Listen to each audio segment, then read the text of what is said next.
E aí, tudo certo? Vamos direto ao ponto. O que de fato significa ser alguém? Hoje, a gente vai explorar uma ideia, olha, bem provocadora. É um mapa conceitual chamado Panágora Una. Ele foi proposto num texto de 2025 por um autor que usa o nome Taikun. E não é um mapa geográfico, tá? É um mapa, digamos, da própria existência. Um guia para a gente entender a natureza da realidade e, o mais importante, de nós mesmos. Para começar, uma pergunta que parece simples, mas não é. Pensa aí, rapidinho. A pessoa que começou a ouvir isso aqui é a mesmíssima pessoa que está ouvindo agora? A resposta parece óbvia, né? Mas, segundo esse mapa, a resposta pode, balançar toda a nossa ideia do que é o eu. Pois é, a resposta é não, e a gente nunca foi a mesma pessoa.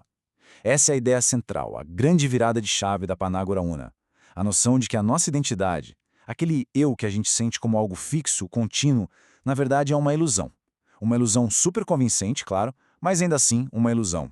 E a gente vai ver agora como o mapa chega nessa conclusão. Então, o nosso caminho hoje vai ser assim. Primeiro, a gente entende o que é esse mapa da realidade. Depois, a gente usa a metáfora do oceano e da onda para sacar a ideia principal. Em seguida, a gente mergulha de vez na ilusão do eu. E por fim, vamos ver como, na prática, a gente pode dançar com a realidade. Bora lá? Olha, um ponto super importante logo de cara. A Panágora Una não é uma teoria científica, nem uma doutrina, uma religião, nada disso, tá? Pensa nela como um mapa conceitual mesmo. Um modelo que tenta juntar vários saberes para oferecer uma nova lente, uma nova forma de enxergar a estrutura da existência. Então qual é a grande sacada aqui? O objetivo do mapa é mostrar que esse eu que a gente percebe, ele é na verdade uma espécie de âncora temporária. E segundo o autor, quando a gente entende isso de verdade, a gente consegue diminuir muito o sofrimento desnecessário. A ideia é alinhar nossa experiência com realidade, sabe? Melhores, mais coerentes. Beleza, agora a gente vai para o centro da coisa toda, para a ideia mais fundamental do mapa. Para a gente entender essa história de um eu que flui, que não é fixo, primeiro a gente precisa entender do que tudo é feito. E a grande metáfora aqui é a do oceano. Essa aqui é a regra número 1 do mapa. Tudo, absolutamente tudo que existe, desde as galáxias mais distantes até os nossos pensamentos mais íntimos, tudo faz parte de uma única coisa, um todo unificado. Não existem partes realmente separadas. O que existem são, diferentes formas dentro de uma única substância, um único campo de existência. E tem essa citação do texto original que, nossa, resume isso perfeitamente. Ela é ao mesmo tempo o oceano e todas as suas ondas. Ou seja, essa realidade fundamental não é só o oceano grandão, sabe? Ela é também cada ondinha, cada pingo que salta na superfície. A separação que a gente vê é só aparência. Aí, o mapa dá um nome para essa qualidade de experiência da realidade fundamental, Lunorava. Pensa assim, se a realidade fundamental é o hardware do universo, a Lunorava é o software. É o que experiencia tudo. Ela não é uma coisa separada, uma entidade, é a experiência total. É o campo infinito que vive tudo que já foi, tudo que é e tudo que pode ser, tudo junto ao mesmo tempo. É uma ideia bem doida, né? Ok, então a gente tem esse oceano de experiência total, a Lunorava, mas e a gente? Onde a gente entra nessa história? Como é que dessa totalidade toda surge a experiência de ser um indivíduo separado? E aqui entra o conceito central, o par, ou ponto de ancoragem relacional. O mapa diz que o nosso senso de eu nasce desse tal de par. É como se a consciência infinita do oceano, a Lunorava, se contraísse por um instante para formar uma gota.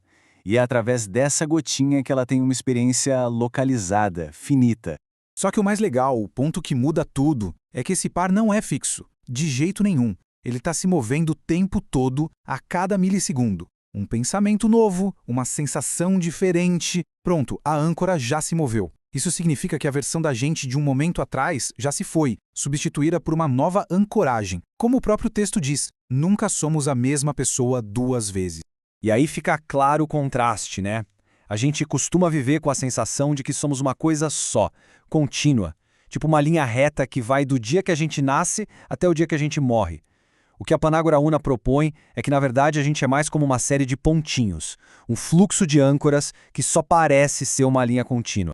Mas então, por que essa sensação de continuidade é tão forte? O mapa explica que isso acontece por causa de algumas ferramentas de sobrevivência que a gente desenvolve. As nossas memórias, as nossas crenças, a história que a gente conta sobre quem somos, tudo isso funciona como uma espécie de cola que vai unindo esses pontinhos, esses momentos e criando a ilusão de que existe uma linha sólida, um eu que não muda. Ok, tudo isso é muito interessante, uma viagem, né? Mas a pergunta que fica é, e daí? O que isso muda na vida real, no dia a dia? Como é que essa perspectiva nova transforma a nossa forma de viver? É isso que a gente vai ver agora, as implicações práticas do mapa. Pois é, essa é a pergunta de $1 milhão.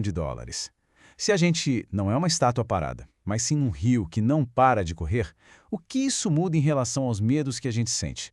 E os nossos desejos, o nosso sofrimento? E, claro, o nosso potencial.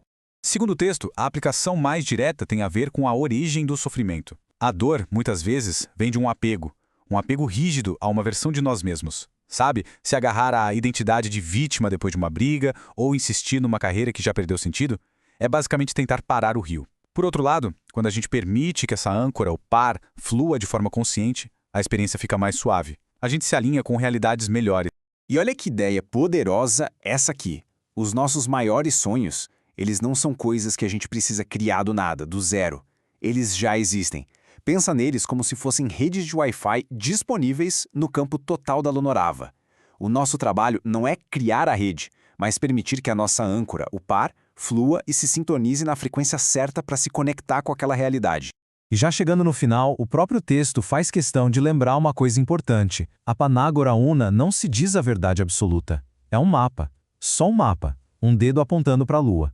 O objetivo não é acreditar cegamente no mapa, mas usar ele como uma ferramenta para, quem sabe, conseguir enxergar um pedacinho do território real. Essa frase final amarra tudo de um jeito muito bonito. O par é a gota que dança no oceano.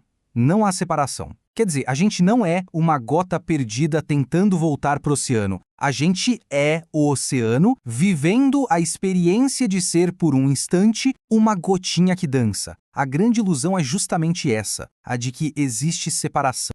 E a gente termina com essa reflexão. Se a identidade fixa é uma ilusão e a nossa natureza real é o fluxo, a própria dança da existência, isso de certa forma nos liberta. Liberta da necessidade de controlar tudo, de se apegar, de ter que ser alguém. Então a pergunta que fica no ar não é mais quem eu sou, e sim, se a gente é a dança e não quem dança, qual é o próximo passo?